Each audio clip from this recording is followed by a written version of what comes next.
Oh, there it is. But it needs to be up. Yeah. Okay. No. Okay, come over this side. Okay, now you gotta adjust that. I am once this is started. That's live already, right? Okay, you need the light? The light.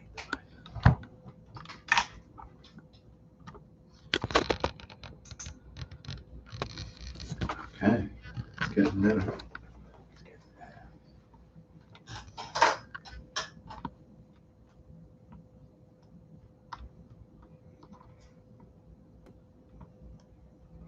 Starting live. This one.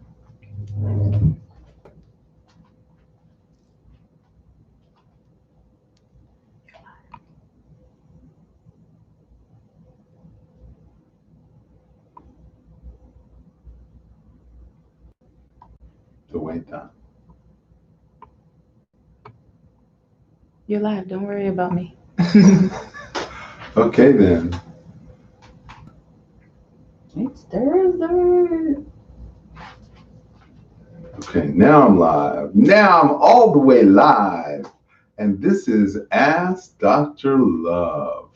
And you get the opportunity to ask me questions about acupuncture, Chinese medicine, Asian medicine, Tibetan medicine, Korean medicine, Japanese medicine, all the Asian forms of medicine, Hindu medicine, Ayurvedic medicine, Ayurvedic nutrition, you name it, I've got the answers. So, Ask Dr. Love podcast is heard daily on iTunes, iHeartRadio, Radio Play, you name it, we're on their podcast. You can find the archives at anchor.fm/Ask Dr. Love podcast. You can say, hey Siri, play Ask Dr. Love podcast. You can say, hey Google, play Ask Dr. Love podcast. You can say, hey Alexa, play Ask Dr. Love podcast. So this is my opportunity to share with you knowledge that I think you should know every day about how your body works. Okay. So we had a special request from a member of the tribe, Robert Edelmeyer from Austria, who's been a Qigong student for 10 years. You can leave it on the chair. Thanks. Okay. So how do we move stuck emotions? And Robert said, would you please share 6 healing sounds? So I knew what he meant, but it's actually 6 healing breaths. And the reason why they're breaths and not sounds is because they are sub-audible. Now, when you are stressed out, your shoulders have a tendency to rise up. When you're angry, you have a tendency to pull your shoulders back and stick your chest out. When you are worried about something, your abdominals have a tendency to tighten up. When you are fearful and anxiety, the low back has a tendency to tighten up. So what's going on with all the tension, tightness, pain? So how do we get rid of it? So there is a system called the 6 healing breaths. And this system is how we move this stuck energy. Now, technically, you should be able to move the energy out every single night. When you go to sleep, you have a self-healing mechanism that kicks in. But what if you toss and turn? What if you stay up till 1, 2 o'clock every night? What if you don't go to bed relaxed? What if you go to bed tense and wake up more tense? And we got out. So in Japan, we took 24 seniors who had issues with their family and their retirement income and their housing. And once a day, we had them do the 6 healing breaths for 6 weeks.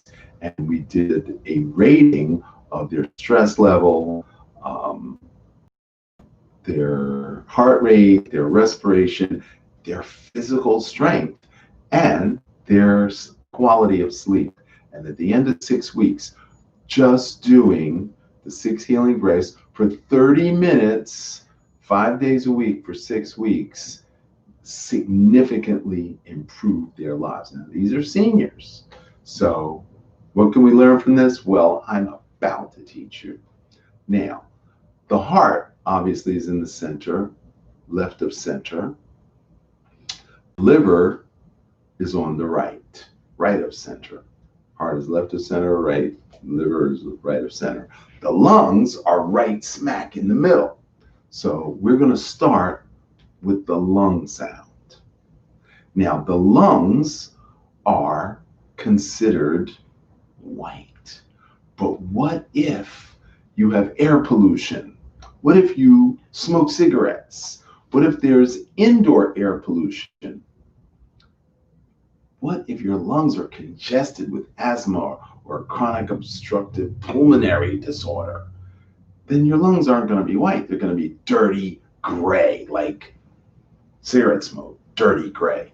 So we're going to visualize dirty gray, and then we're going to visualize it turning from gray to white. Now, you're not going to get a complete class in the 6 healing breaths. You're going to get a down and dirty, quick overview because this is a 3-hour course. So this is just the highlights of what you would get if you came to 6 healing breaths / 6 healing sounds play shop, not a workshop, a play shop with Dr. Love at the Blue Dragon Qigong Academy. So we're going to start with the lungs. So you're going to visualize dirty gray and you're going to go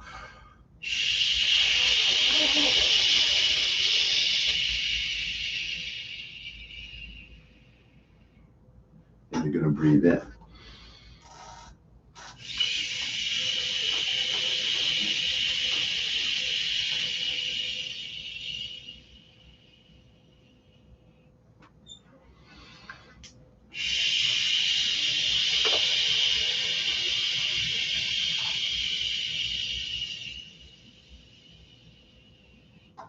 And we do that 9 times.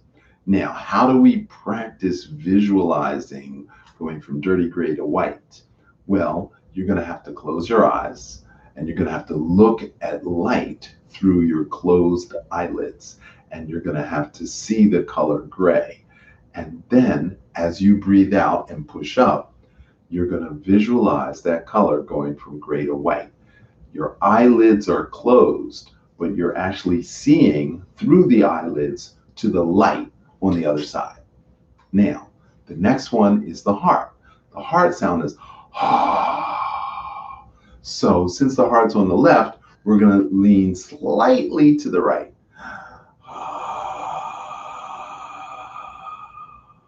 Now, the color of the heart, bright red. The color of a disturbed heart is going to be dirty red, like burgundy. So you're going to visualize this color change from burgundy to fire engine red to Valentine red. Again, eyes closed, looking at a light.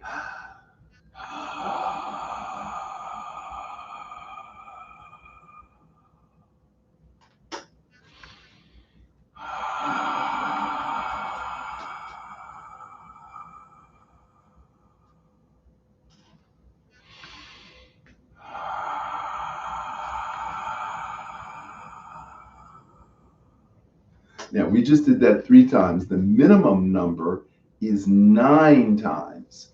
And we do in multiples. So 9, 18, 27, 36, 45. So depending upon the depth of the congestion in that particular organ, whether it's from emotional stress, physical stress, or dis-ease, then you're going to do multiples of 9, 9, 18, 27, 36, 45. So we just did the lung, liver, and the heart. Now, the kidney. So, assuming that you're seated in a chair, you're going to grab your knees and you're going to pull. And when you pull, you're going to create stress in the kidney area. And the kidney sound is WHO. So it's not who, it's not H-O, who, it's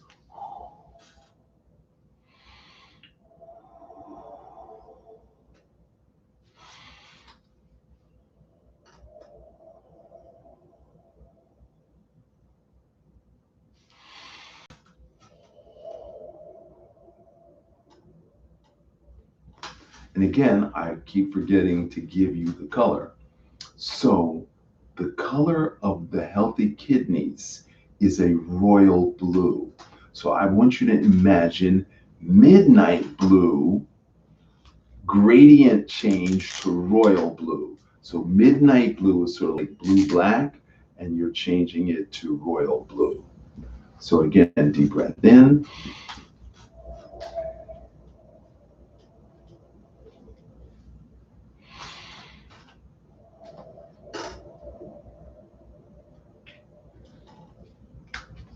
And again, your eyes are closed, so you're going to have to visualize that color through your closed eyelids. And you're going to have to practice that with a light in front of you.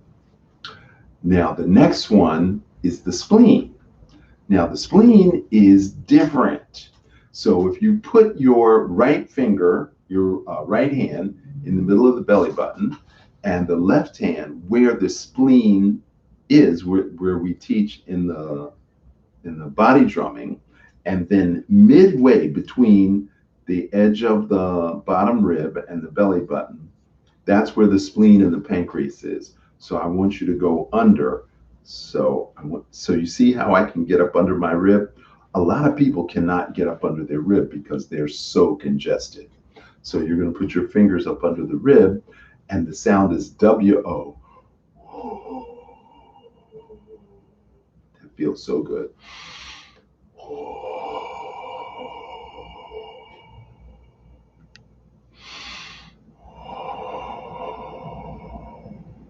My spleen is very happy. There's no pain or tenderness.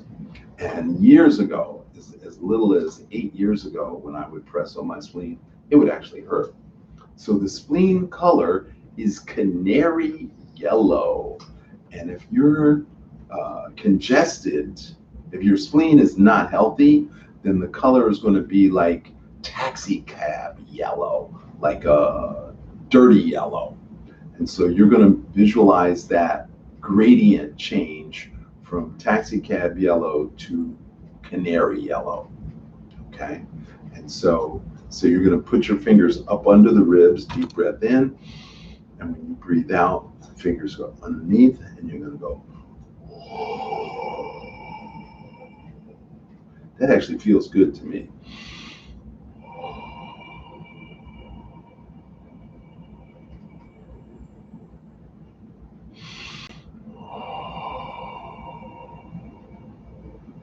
I could do that all day long.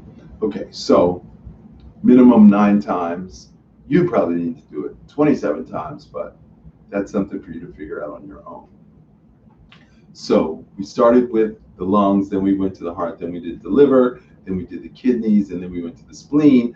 There's one more, and that's called the triple heater. And what is the triple heater? Circulatory, digestive, and reproductive. So you have 3 different systems all wrapped up into one system that we call the triple heater. Now, is there a relevant organ in Western medicine? Well, what do you know? They just discovered it. They called it the interstitium. And that is a mixture of the interstitial fluid plus connective tissue plus fascia. Now, I got into a big discussion yesterday with some of my acupuncture and chiropractic colleagues, and they say, nobody knows what fascia is, Dr. Love. That's why we're in business, so we can help people understand what fascia is and how to move fascia and how problems with fascia cause pain. So you shouldn't be throwing around, excuse me, the camera just fell. You shouldn't be throwing around terms like fascia because people don't know what that is. So I'm here to tell you that fascia is underneath the skin, and the fluid is called the interstitial fluid. Now, Western medicine knew what interstitial fluid was. They knew what fascia was, they knew what connective tissue was, but they didn't know that all three of those together was one system until 2018, March 2018. They just discovered that those three together are one organ and it's part of the endocrine system. They're discovering stuff every day. And that's going to be the topic of another podcast, is 3 cons by the Western medicine system, because they think they know what they're doing and they've convinced you that they do, when actually they're just discovering stuff every single day. So the interstitium is the Western medicine organ that corresponds to the triple heater in Chinese medicine that we've known about for 3,000 years. So, shall we go with the tried and true, the ancient method, or shall we go with the new high tech where they're just discovering stuff? That's up to you to figure out. Okay, so the triple heater is done laying flat on the floor, and there is no color. And the sound is, and that's the sound. If you had a big roller, do I have a roller? Yes, hand me that green roller behind you. Okay, this is called a foam roller. You can get it at Walgreens, Walmart. Okay. Walmart. And so if you had one of these, you don't have to have one of these, but you're laying flat on the floor and you're imagining that there's this big roller squeezing the air and the fluid out of you. And that is,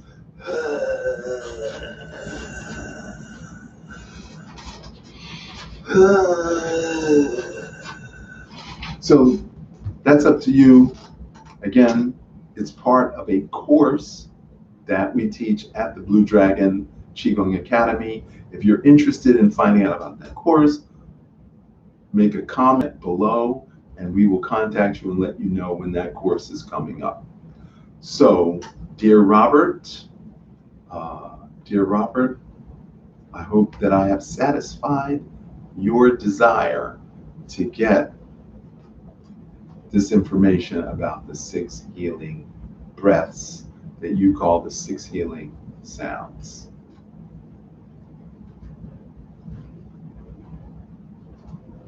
Thank you. So, now's the time to ask your question. Put it in the comments below.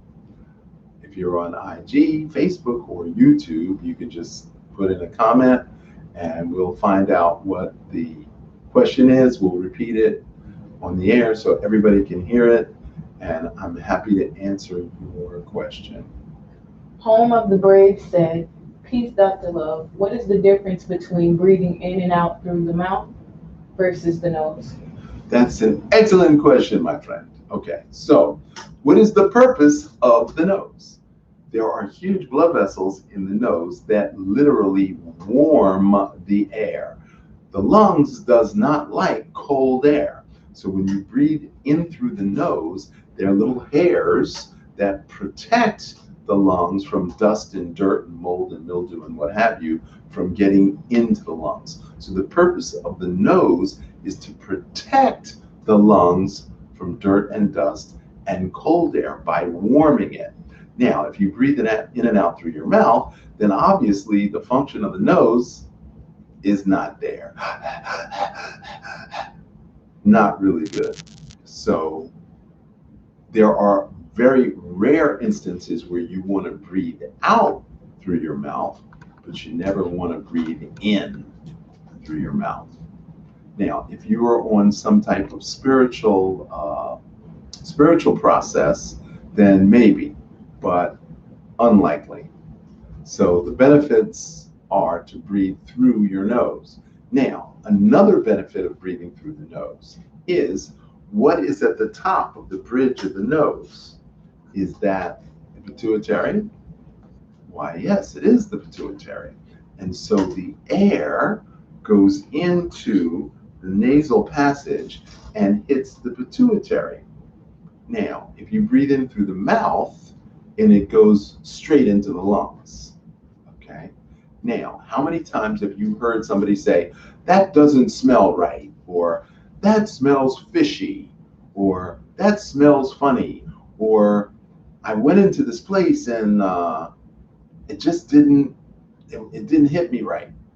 So the nose, the part of the brain that analyzes smells, does not go through the hypothalamus. It goes directly into the central nervous system. It bypasses the limbic system. It bypasses the hypothalamus. And it goes boom right into the central nervous system. So that's what we call the nose brain. And that's really, really important because way back when, there was no bleach, there was no Lysol, there was no refrigeration, and therefore you had to smell everything. Just like animals, dangerous animals, can smell you 100 yards away. Guess what? You could smell them 100 yards away. So you could smell a trap. You could smell a rat. And I don't mean a real rat. I mean, you could smell somebody who's supposed to be your friend who's not your friend because you give off pheromones. But because we wear so much perfume and deodorant and skin cream, we have lost our ability to smell on that level. Dr. Love, what are some signs of stuck emotions? Oh, signs of stuck emotions. Well, that's an easy one, Candace. If you're angry, angry is a healthy emotion that keeps you from getting taken advantage of. However, you cannot go to bed and wake up angry day after day after day after day. So the first sign is, I'm still angry about what happened. I'm still angry. So that's number one sign. I'm worried. So your daughter doesn't come home at night. You're worried about the safety of your daughter. And that puts you into an action mode. So you call the police, you call the hospitals, you call our friends. You do something when you're worried, but you can't wake up every day worried, worried, worried, worried. Now, I'm going to talk about the current quarantine situation in a minute. What about fear? Fear is a healthy emotion that keeps you from getting killed. Nobody wants to die, but you can't wake up every morning full of fear. And yet, in the current climate in this country, people are waking up full of fear, full of worry, and full of anger. So people are storing these negative emotions. Now, the reality of the situation is that holding on to those emotions literally turn off your immune system. So all the self-protections that are built into your system biologically get shut down when you wake up angry, wake up fearful, and wake up worried. That is just not cool. It's just way not cool. So doing these 6 healing breaths is one way of de-stressing, letting the air out of the overblown tire before it literally pops. Okay? Hope that answers your question. No, it does not. Or you don't have another question. So, in our current climate of quarantine, we feel lied to, we feel betrayed, we feel abandoned, and some of us even feel rejected, and even more of us feel abused. So in the Chinese system, that's what we call the 4 heart hurts: abandonment, rejection, betrayal, and abuse. And all of those things damage the heart. And if we're told stay inside, don't go out. If we're told you can't run, you can't walk, you can't go to the park, you can't go to the beach, the normal outlets that would de-stress us, the normal outlets that would actually turn on the immune system is denied to us. Now, I don't know if they did that on purpose. I think it was just an accident because I don't like to play the blame game. But the issue is we've been told contradictory things. We've been given contradictory instructions for our behavior. So a lot of us are confused, angry, hurt, worried, and frightened. And all that weakens your immune system. So learning these 6 healing breaths with the color and the posture to stimulate the immune system in the individual organs is a really, really, really good thing. Especially visualizing the color gradients. It turns on the limbic system and your immune system. So, do we have another question? My sister's doctor told her that her breathing is shallow. Can you recommend exercises she can do to correct this? Absolutely. Her sister's doctor told her her breathing was shallow. Now, your lungs hold 7 quarts of air. Most people breathe off the top third of the lungs, which means that bottom third, where all the dirt is hanging out, never gets used. So what is the muscle that's used to push the air out of the lungs? It's called the diaphragm. And if you put your finger in your belly button and you draw a line right there, that's where the diaphragm is. Now, when you breathe out, the diaphragm pushes up against the bottom of the lungs. Now, the bottom of the lungs are even with the last rib. And the lungs are primarily in the back because they're protected by the ribs. Okay? So when you breathe out, when you consciously breathe out, you push up against the bottom of the lungs, but you also get the stomach, the pancreas, which is behind the stomach, the spleen, which is on the left, and the liver, which is on the right. So breathing out actually massages the internal organs.